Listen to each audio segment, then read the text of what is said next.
성도 여러분 안녕하십니까? 네. 오늘 마태복음 14장에 있는 말씀을 중심으로 해서 말씀을 드리겠습니다.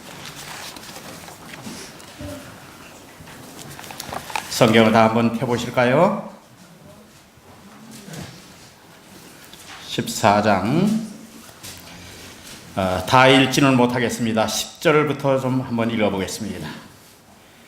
결국 요한은 감옥에서 목이 잘리고 그의 머리는 쟁반에 담겨 소녀에게 건네줬다. 소녀는 그것을 자기 어머니에게 갖다 주었다. 요한의 제자들이 그의 시체를 가져다가 장사하고 그 일을 예수께 가서 알렸다. 예수께서는 이 소식을 들으시고 곧 그곳을 떠나 배를 타고 혼자 광야로 가셨다. 그러나 군중들이 이 소문을 듣고 여러 동네에서 나와서 걸어서 예수를 따라왔다. 예수께서 배에서 내렸을 때 엄청난 군중이 기다리고 있었다.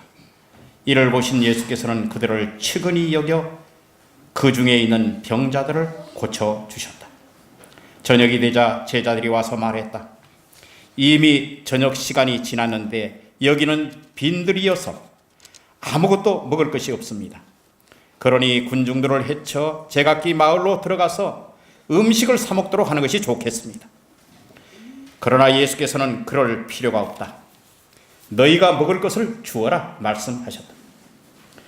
무슨 말씀을 하십니까? 저희에게는 떡 5덩어리와 물고기 2마리밖에 없습니다 하며 제자들이 의아해하자 예수께서 그것을 이리 가져오너라 하시고 군중들을 풀밭에 앉게 하셨다. 제가 좀 다른 버전으로 좀 읽어봤습니다. 네. 여러분 요한복음, 이 마태복음 14장은 약 한 3가지의 이야기로 구성되어 있습니다. 1절로부터 12절까지는 침례 요한의 죽음에 대해서 서술을 해놓고 13절로부터 21절까지는 5,000명을 먹이신 사건을 기록해 놓고 있습니다. 그리고 22절부터 36절까지는 광풍 속에서 예수님이 바다를 잠잠케 하시고 제자들을 향해서 걸어오신 예수님에 대해서 적고 있습니다. 나는 오늘 여러분들에게 여기서 주는 기별이 무엇인지 또다시 한번 새기고 싶은 마음이 있습니다. 여러분 당시에 요한은 누구였습니까? 침례 요한은 누구였습니까? 당시에 유대 지도자들이 말입니다. 예루살렘에서 제사장들과 레위인들이 이 침례 요한에게 와서 이렇게 질문합니다. 당신 그리스도냐? 그리스도가 맞냐? 그렇게 질문합니다. 그런데 요한은 뭐라고 얘기하는가 하면 분명히 아닙니다. 저는 그리스도가 아닙니다. 그럼 당신 모습을 보니 옛날 선지자 엘리야 같은데 엘리야요? 그러니까 요한이 뭐라는가 하면 아닙니다. 저는 그 사람이 아닙니다. 우리가 보니 당신이 예언가 같이 좀 생겼는데 맞소? 근데 이 요한은 또 이렇게 얘기합니다. 침례 요한은 아닙니다. 그럼 당신 도대체 누구요? 누가 당신을 보냈소? 우리를 보낸 사람한테 당신이 누구라는 것을 확실하게 가서 얘기할 수 있도록 당신의 정체를 밝히시오. 그래도 이 요한은 아니라고 그렇게 부정합니다. 바리새파 사람들이 와서 묻습니다. 요한에게 묻습니다. 질문합니다. 당신이 그리스도도 아니고 엘리야도 아니고 우리가 기다렸던 예언자도 아닌데 당신이 무슨 권리로 사람들에게 이렇게 침례를 줍니까? 그렇게 많은 사람들이 이 침례 요한을 향해서 비난의 말을 내놨습니다. 여러분 이 사복음서를 다 이렇게 펴놓고 침례 요한에 대해서 다 있는 대로 한번 적어보십시오. 얼마나 감동이 있는지 모릅니다. 그의 활동 무대는 말입니다. 유대 광야였습니다. 이 유대 광야 근처에 요단강 가까이에 있는 사람들이 다 이 요한의 기별을 듣고 회개하기 위하여 다 그들이 나왔습니다. 그의 기별은 단순했습니다. 회개하라, 천국이 가까웠다. 많은 사람들이 그의 기별을 듣고 회개하기 위하여 어떤 사람들이, 수많은 유대 지방의 사람들이, 요단강 근처의 사방에 있는 사람들이 요한에게 침례를 받기 위해서 그렇게 나온 것입니다. 그래서 사람들이 생각할 때 어떤 생각을 했는가 하면, 모든 사람이 이 사람이 그리스도신가? 그럴 정도의 생각을 하게 된 것입니다. 그의 기별은 아주 단호했습니다.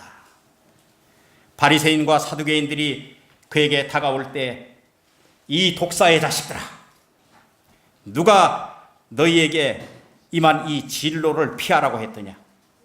아주 단호하게 그렇게 지적을 합니다. 그 사람들에게만 얘기하는 것이 아닙니다. 모든 무리에게 그렇게 했습니다. 두볼옷 가진 자와 세리와 군인들에게도 똑같이 단호함으로 이야기했습니다. 회개에 합당한 열매를 맺으라고 얘기했습니다. 너희들이 알고 있는 아브라함의 자손이라고 그렇게 생각지 말라고 했습니다. 차라리 여기에 있는 돌들을 명해서 하나님이 이스라엘 자손으로 삼을 수도 있다고 얘기했습니다. 그의 기별은 얼마나 단호했는지 모릅니다. 또 그는 사명을 분명히 했습니다. 나는 예수님의 길을 예비하러 온 사람이고, 그 다음에 내 자신은 그분의 신들매도 풀기 어렵다. 내가 그분의 신 매주는 그런 일도 하기 어렵다. 나는 물로 침례를 주지만 그분은 불과 성령으로 침례를 주실 것이다. 그렇게 해서 분명하게 자기에 대한 임무에 대한 노선을 분명히 밝혔습니다.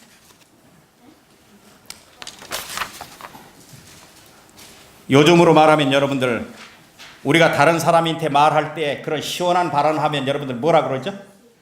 사이다 발언했다고 그래요. 사이다 발언. 침례 요한이 아주 이렇게 거침없이 기별자의 모습에서 이스라엘 모든 사람들을 향해서 그는 이렇게 외쳤습니다. 회개하라. 천국이 가까웠다고 그렇게 얘기했습니다. 그래서 당시의 모든 백성이 요한을 뭐로 생각했는가 하면 선지자로 인식할 만큼 침례 요한의 명성은 자자하게 됐던 것입니다. 그리고 백성들의 마음 가운데 이런 마음이 생겼습니다. 로마의 식민지 상황에서 이 억눌린 심정에서 또 그동안의 종교 지도자들이 이 백성들에게 편안한 마음을 주지 못했어요. 어떻게 해요? 자기네들 필요한 대로 백성들에게 수탈할 거 있으면 수탈하고, 성전에까지 와서 모든 것들을 다 팔고 그렇게 했으니까 말이에요. 얼마나 많은 사람들이 마음에 공허감을 느끼고, 얼마나 많은 사람들이 이 종교 지도자들 아래서 그들이 헛된 마음으로 이렇게 생활했는지 그들은 매우 괴로운 그런 처지에 있었습니다. 그런데 이 침례 요한이라는 사람이 와서 그들과 전혀 다른 그런 형태의 모습을 보이니 이들이 마음이 어떻겠어요? 참 마음 가운데 마음이 부풀었습니다. 그런데 어느 날 왕의 불의를 지적합니다. 이복 동생의 아내를 하고 결혼해서 다시 사는 그 왕에 대해서 지적을 합니다. 여러분, 성경에 나오는 헤롯은 다 같은 헤롯이 아닙니다. 그래서 여기 왕의 불의를 지적하니까 그 왕이 감옥에다 갖다 놓으라 그랬어요. 그래서 그 헤롯 감옥에 사실은 있었습니다. 그런데 아마 똑같은 죄의 지적을 받아도 여자는 좀 더 복수의 칼날을 많이 가는 모양입니다. 헤롯 안디바는 어떻게 해요? 그냥 그렇게 듣고 있었는데 이 헤로디아라는 여자는 어때요? 이거 그냥 가만두면 안 되겠다.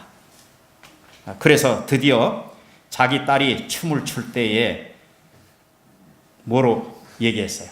소원을 얘기했는데 아버지가 그날 또 주책스럽게 춤추는 모습이 너무 아름다우니까 나라의 절반이라도 내가 줄 테니 말을 해보라고. 그 딸이 얘기합니다. 침례 요한의 목을 달라고 그 어머니가 시켰으니까. 그래서 그 이야기를 합니다. 그래서 이 침례 요한의 머리는 그대로 땅에 떨어졌고 한 여인의 복수심으로 인해서 이슬같이 그렇게 사라지게 됐습니다. 여러분, 이 침례 요한의 제자들이 얼마나 허무했을까요? 예? 그 허전함과 허무함과 그 정말 얼마나 그 황당했겠어요. 자기네들에게 아주 새로운 어떤 기쁨을 주고 새로운 신앙의 활력을 주고 하늘나라에 대한 새로운 그런 기별들을 전하는 이 선생이 말입니다. 그렇게 하루아침에 칼로 목이 베어서서 그렇게 당하니 얼마나 황당했겠어요. 요한의 제자들에게는 이것이 너무 마음이 아팠습니다. 슬픈 마음으로 그들은 요한이 참수당한 시체를 운반해서 장례식을 치렀습니다. 그리고 예수님을 찾아갔습니다. 예수님께 고했어요. 근데 예수님이 여기 보면 어떻게 했는가 하면 예수께서 들으시고 어떻게 했어요? 광야로 가셨다 그렇게 얘기했어요. 그러니 이 이야기를 전해준 요한의 제자들이 어떤 생각이 들었겠어요? 아, 이거 아닌데? 예수님 이 사람 이거 아닌데? 그들의 마음 가운데는 의문이 계속 생기기 시작했습니다. 어떤 의문이 생겼는가 하면 모든 사람들이 열정적으로 이제는 자기 선생을 따르던 것을 다 외면하고 누구를 쫓아가기 시작합니까? 예수님을 쫓아가기 시작하니까 그들의 마음 가운데 요즘으로 현대판으로 얘기하면 예수님을 양도둑으로 생각한 거예요. 다 사람들이 예수님 쫓아가니까. 그리고 그렇게 하나 의심이 가기 시작하니까 예수님이 세리 마태의 집에서 함께 식사를 나누는데 뭐라 그런가 하면 이 요한의 제자들은 말입니다. 아이고, 어떻게 세리들하고 앉아서 식사를 하시나? 예수님에 대해서 이런 마음이 들기 시작했어요. 그런데 더더군다나 그런 마음이 있는 찰나에 자기 스승이 말이에요. 목이 이렇게 잘려서 죽게 됐는데도 그 이야기를 전해줬는데도 예수님이 어떻게 했는가 하면 이렇다 저렇다 자기네들이 얘기를 안 하고 광야로 가버리시니 그들의 마음 가운데는 어떤 마음이 들었는가 하면 이야, 우리 스승이 예수님에 대해서 얼마나 여태까지 잘해왔던가. 그분은 예수님을 높였을 뿐만 아니라 오직 자기에게 주어지는 모든 시선을 예수께 돌리기에 여념이 없었습니다. 자기를 부족한 사람으로 느끼고 나는 물로 침례를 주지만 그분은 불과 성령으로 침례를 주겠다고 사람들에게 얘기했습니다. 그는 흥하여야 하겠고 나는 쇠하여야 하리라. 그는 아주 노선이 분명한 사람이었습니다. 그렇게 말하는 사람들 앞에서 제자들 앞에서 얘기했던 그 사람에 대해서 예수님이 갖는 태도에 대해서는 요한의 제자들이 의심이 갈 수밖에 없었습니다. 여기에 예언의 신의 말입니다. 어떻게 얘기한가 하면 이렇게 얘기합니다. 예수님이 옥에 갇혔을 때도 찾아가 보지도 않았고 어떤 위로의 말씀도 주지 않으셨습니다. 그래서 요한이 하도 답답해서 자기 죽기 전에 자기 제자들에게 예수님에게 보내서 오실 그이가 당신이 오니까 그렇게 물을 정도로 자기 사업을 하고 있고 자기 일에 대해서 관심을 보이는 이 사람에게 예수님이 그렇게 하신 것입니다. 그 당시에도 아무 관계가 없는 것처럼 이렇게 보이고 장례를 치르고 돌아와서 지금 고하는데도 예수님께서 빈들로 가시더라. 듣고 빈들로 가시더라. 여러분, 예언의 신 가운데 이렇게 표현하고 있습니다. 침례 요한의 제자들은 예수의 거룩한 사명마저 의심하였다. 이분이 정말 메시아가 맞아? 자, 이런 마음을 가지고 예수님을 따라온 제자들이 예수님의 제자들 속에 있었습니다.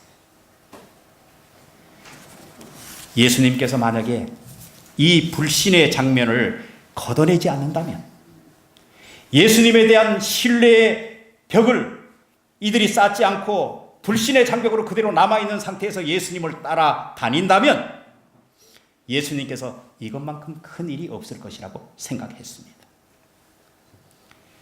예수님의 사역에 아주 중대한 그런 문제가 야기될 수 있었습니다. 예수님의 사역은 이미 중기를 넘어서고 있었고, 이제 내년 정도에는 예수님이 이제 십자가에 달려 돌아가실 그 즈음에 많은 사역이 이루어지고 있었는데, 예수님을 따라다니던 제자들은 아직까지도 어떻게 되는가 하면 준비되지 아니하고 훈련되지 아니하고 아직까지도 예수님에 대한 의심이 깊었습니다. 이런 확신 없는 제자들에게 이렇게 의심이 혼재해 있는 이 상태에 이들에게 베푼 이적이 무슨 이적이라고요? 보리떡 5개와 물고기 2마리로 5,000명을 먹이신 사건이 나옵니다. 사람들, 여러분들 5,000명 그러니까 굉장히 아주, 이야, 요즘 사람들이 이거 잘 안 믿어요. 이럴 수가 있냐? 이정호 선생님 어떻게 5,000명 먹였다니까 이해가 좀 가세요? 에이, 그럴 리가요. 이거 어떻게 뭐 그렇게 작은 떡 가지고 어떻게 5,000명을 먹여요? 혹시 이럴 마음이 드실지도 모르겠어요. 여러분, 이정호 선생님의 마음이 아니라 오늘날 신학을 하는 사람도 그런 마음을 갖는답니다. 이렇게 얘기한대요. 아이가 보리떡 5개와 물고기 2마리를 가지고 있는 아이도 있었으니 어른들도 그날 정심을 준비해 가지고 와 있었을 것이다. 그래서 자, 저녁 먹자 그러니 다 까놓고 먹었는데 다 먹고 나니까 12광지리가 남았다. 요즘에 말이에요, 신학을 하는 사람도 그렇게 합리적으로 생각한다니까요. 이 얼마나 무서운 일입니까? 예수님께서는 말입니다, 이 제자들을 어떻게 확신시키느냐, 이것이 아주 매우 중요했습니다. 얼마나 중요한 일인지 몰랐어요. 그래서 예수님께서 이 제자들에게, 이 제자들을 쫓아온 청중의 상태는 어땠는가 하면 14장 13절에 보면 아까도 읽었습니다만 걸어서 예수님을 쫓아온 사람들입니다. 아침부터요. 하루 종일 그들이 걸어서 예수님을 쫓아왔습니다. 그 중에 어떤 사람은 병든 사람을 데리고 왔습니다. 도움이 필요한 사람들을 서로 부축하면서 예수님 앞에 나왔습니다. 예수님이 오라고 초청한 것도 아닌데 그들이 따라 나왔던 것입니다. 여러분, 그렇게 예수님의 말씀에 도취되어서 하루 종일 있는 동안 그들이 먹는 상태를 잊어버리고 있었어요. 저녁 때가 되었습니다. 제자들이 더 걱정이 되었습니다. 아니, 주님, 이대로 놔두면 안 됩니다. 뭐요? 이 무리를 빨리 보내야 되겠습니다. 음식 사 먹으러 보내야 되겠습니다. 그렇게 얘기했어요. 그리고 여기는 빈들입니다. 아직 이미 날은 저물었고 이들 스스로 해결하는 게 좋겠습니다. 제자들이 그 얘기를 하는 거예요. 예수님이 또 다른 제자에게 물었습니다. 빌립에게. 어떻게 하면 좋겠느냐? 빌립이 뭐라고 그랬습니까? 이 많은 사람들을 먹이려면 200데나리온 정도 있어야 되겠는데요. 이 광야에서 우리가 그렇게 큰 돈이 어디 있습니까? 우리가 어떻게 이 사람들의 배고픔을 해결해 줄 수 있습니까? 제자들의 상태가 예수님을 옆에다 두고 믿는 상태입니까? 믿지 않는 상태입니까? 안 믿는 상태. 이런 불신이 없잖아요. 예수님이 16절에 갈 것 없다. 너희가 먹을 것을 주어라. 여러분, 다른 복음서에 보면 여러분들 안드레를 여러분들 많이 미화해서 여러분들 설교를 들었을 것입니다. 안드레가 어린아이 물고기 떡 5개와 물고기 2마리를 가지고 이렇게 내놨는데 작은 것을 가지고 하나님이 이렇게 크게 만드셨다. 그런 설교를 아주 익히 들었을 것입니다. 안드레가 그날 예수님에게 이것을 내밀면서 한 말이 무슨 말인가 하면, 떡 5개와 물고기 2마리가 있습니다. 이것이 얼마나 도움이 되겠습니까? 그렇게 예수님께 내밀었던 거예요. 요즘 말로 말하면 이거 누구 간에 기별이나 가겠습니까? 예수님? 이거 누구 입에 이게 풀칠하겠습니까? 이거 예수님. 그 말이잖아요. 돈으로 해결한다면 막대한 돈이 들어가고 여기는 빈들이니 식량도 없고 예수님을 옆에 두고 돈 따지고 이게 얼마나 되겠냐고 얘기하는 이 모습이 말입니다. 오늘날 우리의 모습은 어떻습니까? 예수님이 그거 우리가 해야 될 일이 아니지 않습니까? 우리가 그들을 초청한 것도 아니고 스스로 온 것인데 식사까지 책임져야 할 이유가 있습니까? 이 말 아니겠어요? 그리고 돈은 얼마나 많이 들어갑니까? 아마 좋게 200데나리온은 들걸요? 적은 돈이 아님을 강조하면서 왜 이런 곳에 이들을 위해서 투자해야 합니까? 그들은 예수님에게 지금 뭐 하고 있습니까? 따지고 있는 것입니다. 그죠? 제자들의 눈에는 무리들의 아픔과 고난, 이들이 진정한 지도자를 만나지 못해서 함께 고뇌하는 그 모습은 사실 들어오지 않았습니다. 그들이 유리하는 심정을 읽을 수가 없었습니다. 거기에는 현실적인 생각이 앞서 있었고 그것은 우리 책임이 아니고 왜 그래야만 합니까? 우리가 그 일을 왜 책임져야 합니까? 이들은 우리가 거둬야 될 무리가 아니라 보내야 할 무리입니다. 예수님에게 지금 그 얘기하고 있는 거예요. 근데 예수님의 눈은 달랐습니다. 청중들의 고단한 삶이 보였습니다. 나라를 잃은 로마의 식민지 이런 상태에서 종교적인 여태까지 안위가 없었습니다. 보살핌이 없는 상황이었습니다. 많은 지도자들이 종교의 어떤 허울을 쓰고 있었지만 그들에게 진정한 어떤 기쁨을 주는 상태가 아니었습니다. 예수님이 보기에는 그들은 목자 없는 양처럼 보였습니다. 유리하는 양처럼 말입니다. 참 쉼이 없는 이런 삶을 살아가는 그 청중들을 바라보면서 예수의 눈에는 제자들이 보는 것과는 달랐습니다. 그래서 성경은 이렇게 얘기하고 있습니다. 불쌍히 여기셨다고 얘기하고 있습니다. 그들은 치료받아야 하고 회복되어져야 될 인생인데 예수님은 그들을 건지셨을 뿐만 아니라 사유하실 뿐만 아니라 그들이 고립되었던 모든 결박에서 풀어지고 싶은 마음이 예수님의 마음이었습니다. 제자들의 마음과는 전혀 달랐습니다.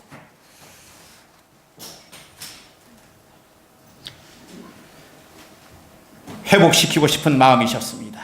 예수님이 말씀을 하실 때 그분의 말씀 속에서는 생명수의 물줄기가 백성들의 마음에 닿았고 길르앗의 유황처럼 심령의 치료가 일어나게 된 것입니다. 청중을 사랑하는 마음이었죠. 그들의 아픔을 이해하고 그들과 함께 아파할 줄 아는 그런 마음이 사실은 제자들에게 필요했던 것입니다. 그런데 첫 단추마저도 아직 제대로 끼워져 있지 않은 이런 제자들에게, 예수님의 사명을 이해하지 못하는 이 제자들에게 예수님은 잃어버린 자를 찾아 내가 구원하려 함이라 그렇게 얘기했어요. 그런데 이 제자들이 말이에요, 형제를 사랑하지 못하는 그 사람들이 보이지 않는 하나님을 사랑할 수 있겠는가요? 예수님 보기에는 아주 엄청난 괴리가 있었습니다. 여러분, 불쌍히 여기고 측은히 여길 때 모든 것이 풀리게 되어 있습니다. 아직 자기가 살아있는 사람, 여러분 더 기도하고 측은히 여기십시오. 그리고 불쌍히 여기십시오. 주님은 말입니다, 그들의 양식의 공급자가 되실 뿐만 아니라 창조주의 모습으로 그들에게 보이셨습니다. 육신적인 모든 것도 채워주셨지만 영적인 공급자가 되실 것을 알게 해주셨습니다. 그 이적을 통해서 말입니다. 주님은 무엇이든지 하실 수 있습니다. 그분의 능력이 모자라는 것이 아니라 우리의 믿음이 모자라는 것입니다. 5,000명을 먹이셨다. 여러분, 숫자에 압도되어서 그럴 수 있느냐? 현실적으로 안 맞다. 어떻게 그렇게 될 수 있느냐? 많은 사람들이 그렇게 요즘에 오해하고 있습니다. 그리고 조롱의 말을 합니다. 여러분, 5,000명을 먹이신 것도 사실이지만 이렇게 불신이 가득한 제자들에게 생명의 근원 되실 뿐만 아니라 끝까지 믿고 동행해야 할 구원을 주시는 분이 누구이심을 제자들에게 알게 하시는 것이 이 이적의 목적 가운데 하나가 있었습니다. 이렇게 예수님이 기적을 베풀어 놓으니까 이 제자들이 말이에요, 예수님보다 더 앞서 나가는 것입니다. 우와! 이렇게 많은 사람들을 예수님이 먹이시다니. 이제 요즘 말하면 뭐예요? 땡 잡았다, 땡 잡았다, 땡 잡았다. 예수님을 그냥 가만히 모시고 왕으로 모시고 놓고 그때 이 군중들이 환호하는 것입니다. 저런 분을 왕으로 삼아야 된다. 제자들이 기분이 더 떴어요. 왜요? 예수님을 따라다녔으니까요. 그 기분에 편승해서 이제는 걱정이 없어졌다. 이 정도의 기적을 베푸는 분이라면 우리가 왕으로 삼아도 괜찮겠다. 로마 나라로부터 우리가 해방될 뿐만 아니라 우리를 여태까지 괴롭히던 모든 거짓된 것들에게서 해방되고 진정한 우리가 자유를 찾을 수 있을 것이다. 신앙의 회복뿐만 아니라 모든 것이 장밋빛처럼 그렇게 보였어. 이렇게 되자 예수님이 아주 참 곤란해지셨습니다. 14장 22절에 오히려 좋아하는 것은 청중도 좋아하지만 제자들이 더 좋아하는 거예요. 그래서 예수님이 어떻게 했어요? 야, 빨리 배 타고 건너가. 빨리 건너가요. 얼마나 예수님이 단호하게 명령하셨는지 말입니다. 이 제자들이요, 예수님의 그 단호한 명령에 의해서 갑니다. 그런데 여러분, 그 예언의 신 가운데는 그들이 그렇게 예수님 말 썩 듣고 바로 즉시로 갔을까요? 안 갔어요. 왜요? 예수님이 빨리 저번 일을 수습하고 빨리 자기네들한테 올 것을 늦추면서 기다렸어요. 예수님이 안 왔어요. 자, 그들은 가면서 얼마나 많은 후회를 했는지 모릅니다. 왜요? 예수님이 왕으로 앉으실 초로의 기회인데, 예수님이 왜 저렇게 다 받아놓은 밥상을 저렇게 차버리시나? 내가 좀 더 예수님에게 권유해 볼 걸. 얼마나 후회가 된지 모릅니다. 예수님, 이렇게 다 됐는데, 예? 제자들이 그날 가면서 배를 타고 가면서 얼마나 후회했는지 모릅니다. 주님이 이렇게 다 받아놓은 밥상을 말입니다. 우리의 가슴을 이렇게 아프게 하나. 여러분, 그때에 큰 폭풍이 갑자기 일어납니다. 배를 전복시킬 만한 그런 큰 바람이 불어옵니다. 그들이 어떻게 했어요? 사력을 다해서 그것을 바로 잡아보려고 애를 썼습니다. 있는 모든 수단을 다 동원했습니다. 할 수 있는 것을 다 해봤습니다. 됐습니까? 안 됐습니까? 그들은 나중에 어떻게 했는가 하면 이렇게 생각이 되어졌습니다. 아주 모든 것을 다 포기했다 그랬어요.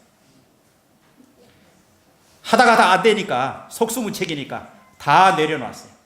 그리고 생각할 때 뭘 생각했는가 하면, 이럴 때 예수님이 계셨으면 좋겠다. 여러분, 예수님이 이때에 물 위로 갑자기 싹 걸어오십니다. 현대적으로 이해가 됩니까? 안 됩니까? 요즘에 사람들이 그런 얘기를 해요. 왼발이 빠지기 전에 오른발 옮겨놓으면 되고, 오른발 빠지기 전에 왼발 옮겨놓으면 되고, 그럼 물에 안 빠진다고.